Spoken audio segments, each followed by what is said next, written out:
Greetings, my viewer. I'm so delighted that you've logged in again and you've been able to follow us through. We are grateful. Thank you. Even as you sit there at home, even as you do whatever you're doing as you watch us, we appreciate. Thank you even for calling in your friends, for subscribing. Thank you for making the comment and even for viewing these videos.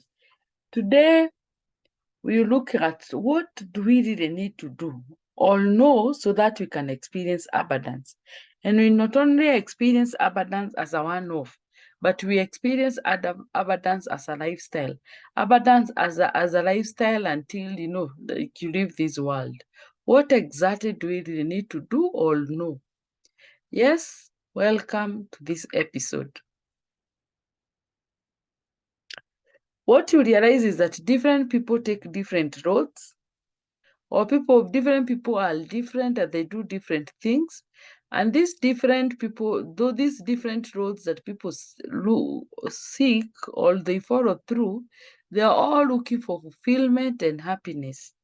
And just because someone is not on your road doesn't mean they have gotten lost. Yeah, and just because someone is not on the road that you are in, it doesn't mean that they're not happy.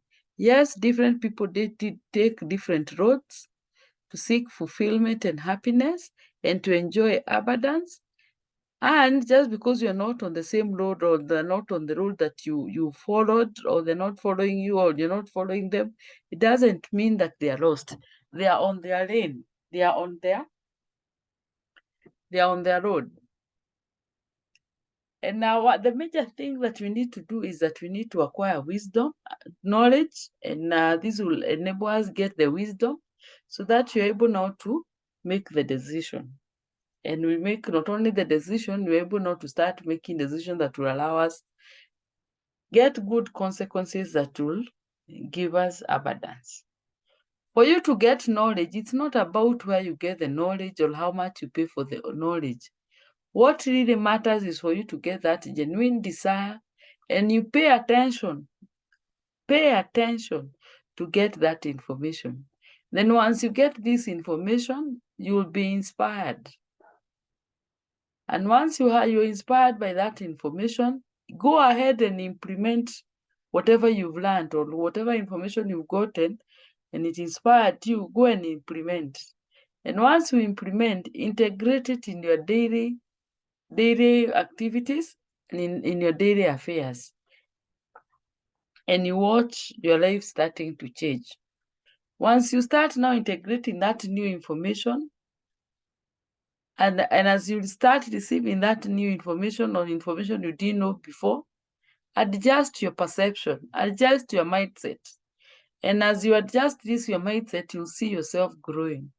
Yes, there is a growth mindset, or the mindset that can allow you to test things out, that you can say that I want to try a different strategy from what worked, what has been doing. Then they keep questioning. And this may take some time and effort to get to this positive mindset and growth mindset. And it might take some time, but it is worth the while. It's worth the effort. There is also that side when you can have a fixed mindset, even as you receive this new information, you get yourself just fixed. You're not doing anything. And some, because of the many reasons that we've discussed in this same channel, because of the parental programming, because of the societal expectations, because of what you've already been formed in your mind, most people have that fixed mindset. And the first thing they do once they receive any new information is they say, I can't do this. And they'll be looking at whatever they're doing and they'll be thinking it's good enough. And whatever else that comes that is new, they'll be thinking it is too hard. Yes, my great viewer, I know you already are a growth mindset. Let's keep improving that mindset. And for you who may still be with the fixed mindset, you can start walking towards now with the growth mindset, a step at a time. Here's what you realize that in as much as abundance is wholesome, it does not only involve money. Making money is an action. You have to actually go out of your way. Keeping money is a behavior. It doesn't matter how much money you make. If your behavior or you're not able to behave very well with that money, you might not keep it. You may making big deals right, left, center, but you also have the habit of spending all that money on luxury, on things that really do not make sense. Yes, growing your money or growing your abundance requires knowledge. You have to go out of your way to seek this knowledge. Go out of your way to seek this knowledge, acquire it, and apply it so that it's wisdom. Then you'll apply it for your day-to-day operations. Then you may ask, what are these practical lessons or what are these practical skills that you need to acquire to be able now to permanently experience abundance? The one of the the lessons that you need to learn or acquire or build a skill is creativity, the talent and the purpose. As an individual, God created you differently. You have different creativity, or whatever is inside you is different from mine. Your talent is very specific, and that is enough to make you can monetize your talent, and you'll be able now to get to experience abundance all the time. Yes, every one of us has a specific purpose. When God was in heaven, He made each and every one of us for a specific purpose that He expects us to meet before we die.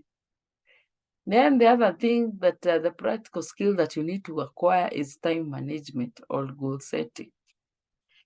The other practical lesson that you need to acquire is the critical thinking. Then there's another skill that you need to acquire, the financial literacy. The financial literacy, learn money for yourself. And that's why Abundance Fastering is there, that you can learn this in a fun way. Then you also need to learn how to collaborate with others, learn how to effectively communicate, get to be emotionally aware, and learn how to manage emotions. Then you got to be flexible. Unlike in the old, when life was a bit a straight line, right now, things can happen anytime. Learn to be flexible. Then you need to be self-aware, and you need to be aware of what personality trait you are. Then the other skill or lesson that you need to learn is on openness and integrity. Yes, this is some of the major lessons that one can learn, and they will experience abundance. In depth, just to highlight creativity, purpose, passion, and purpose. Yes, when you discover your purpose or when you appreciate what your purpose God created you for, you start, that purpose is an inner compass. It's an inner compass that can teach you where you're going. When you know you've taken the right path, even if you walk slow, you know that you finish the race. Yeah, learn to identify yourself and learn what your exact purpose is so that you can live a purposeful life. Then the other thing is that we need to learn time management and goal setting. Well, like Peter Drucker, the one who teaches management, said, until you can manage time, we can manage nothing else. Every one of us wakes up to a 24 hours every day. God has granted us the 24 hours every day. And what He expects is that we manage those 24 hours and make the most of it. And if you're not able to manage those 24 hours, there might be nothing else that in this world you might be able to manage. And look through the people who are near you, and you realize those people who actually keep time. Those ones who take time and they keep time and they don't waste time. Look at their life and you realize how abundant they live. And the opposite is also true. Then the other skill that one need to develop is the critical thinking skill. This is the skill. This is the skill that helps you identify problem, help you identify what skills that you need to to overcome this problem or to solve this problem.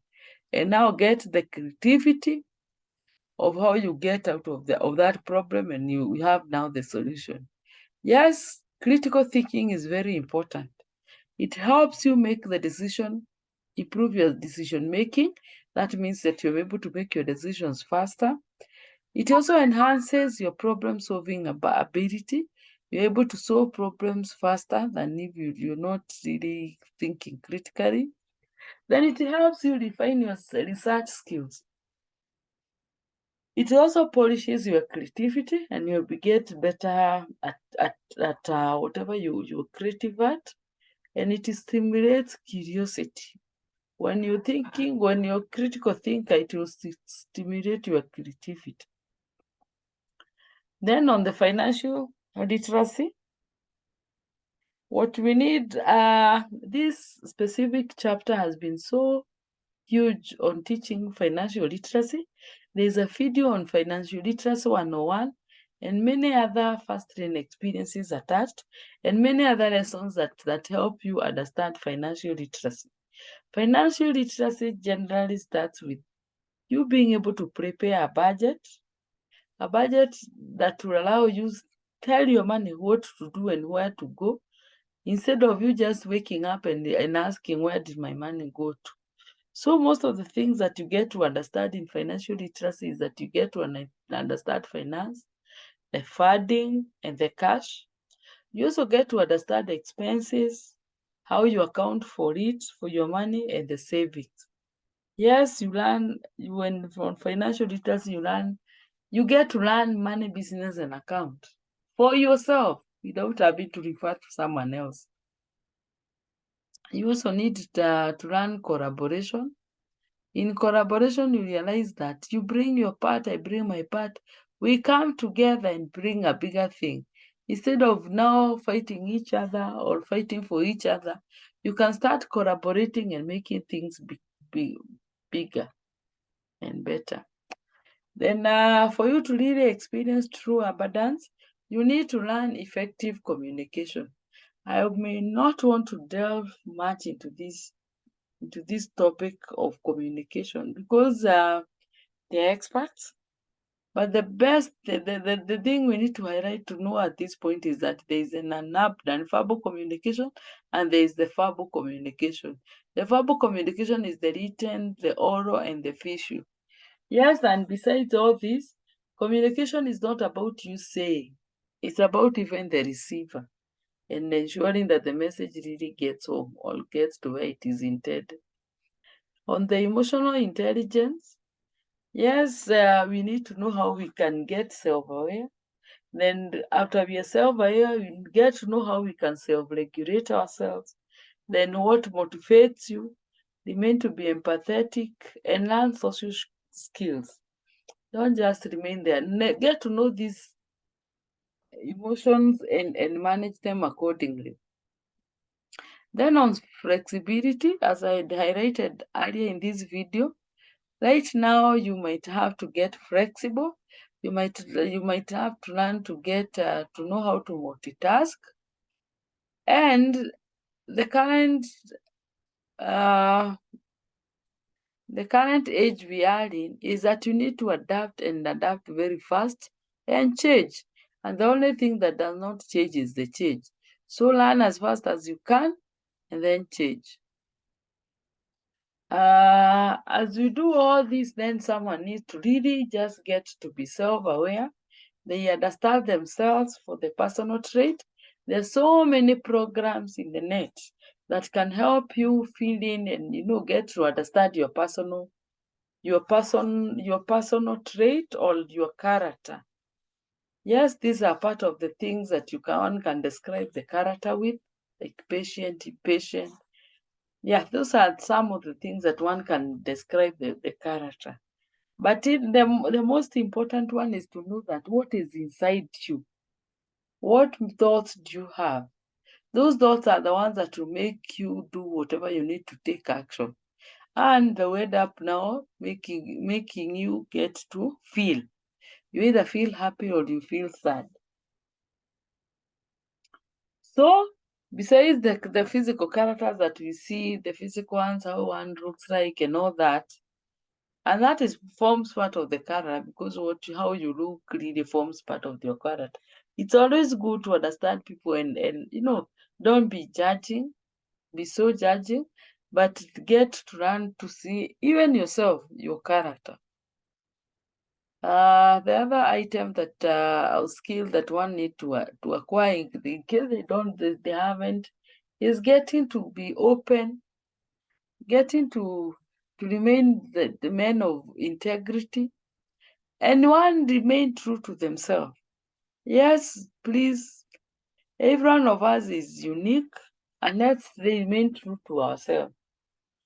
And the third part of us being in this side of the world, especially in Kenya, integrity they say is a beauty. No, let's move from out of the beauty and put that, let us remain as people who are open and have integrity. Whatever we say is what we do, and what we do is what we say. Having the inner strength to be truthful, even when there is a chance not to be truthful, to be trustworthy, acting justly and honorably, and being consistent in word and in actions. That's what it means to be of integrity. Yes, as a first trainer, you need to adopt this, and you need to live in integrity. Just to highlight to you and to mention to you and assure you that the only thing standing between you and your treasure success is continuous progress. Let's keep improving slowly by slowly, or quickly, but the only thing that will make you get to that success, outrageous success, it is continuous improvement. Let's keep improving. Yeah, thank you so much. As we do all this, and as you learn all this, you are the driver of your own life. So then don't let anyone steal your seat or steal your joy. And I thank you so much for holding through up to this point. We invite you to subscribe to our channel, like that for those videos that like, share, and also invite your friends, that we may continue to grow together and we may continue to enjoy this growth together. Thank you.